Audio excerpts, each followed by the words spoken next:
Саламатсыздар ма балалар? Бүгінгі сабағымыздың тақырыбы сүйір бұрыштың синусы, косинусы, тангенсы және котангенсы. Сабағымыздың мақсаты сүйір бұрыштың синусы, косинусы, тангенсы және котангенсінің анықтамаларын білу керекпіз.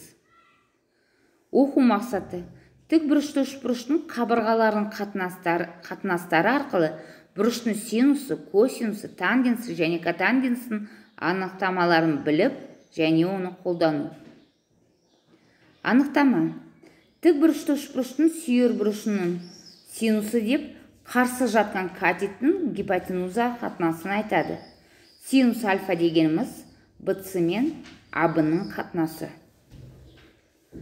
Тік бұрышты үшбұрыштың сүйір бұрышының косинусы деп іргелес жатқан катеттің гипотенуза қатынасын айтады.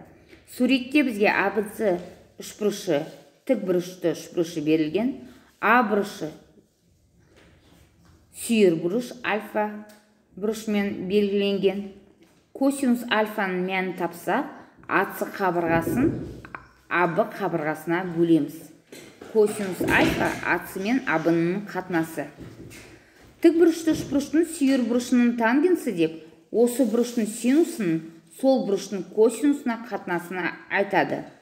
Тангенс альфа дегеніміз синус альфа мен косинус альфаның қатынасы.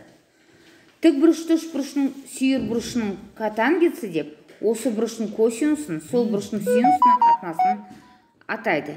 Котангенс альфа дегеніміз косинус альфа мен синус альфаның қатынасы. Балалар, сіздерге сурет берілген, сол суретті пайдаланып, сіздер осы суреттен синус альфаның мәнін табыңыздар.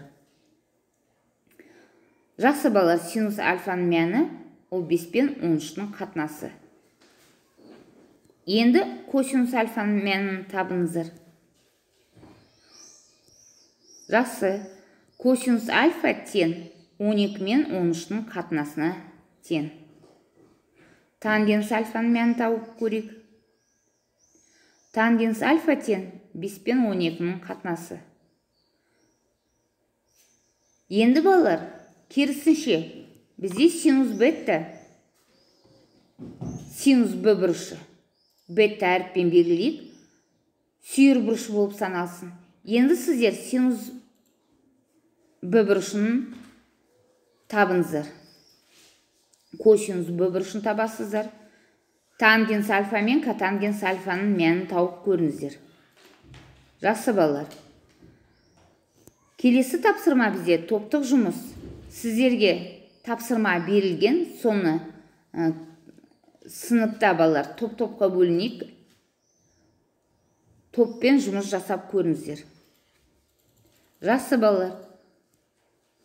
Балалар, бүгінгі сабақта сіздер нені түсінбедіңіздер? Соны айтсаңыздар. Нені үйрендіңіздер? Немен жұмысты жалғастыру қажет екенін ойланып маған парақ қағазға жазып берсеңіздер. Үй тапсырмасы сіздерге 272 мен 275 тапсырманы орындап келіңіздер келесі сабаққа.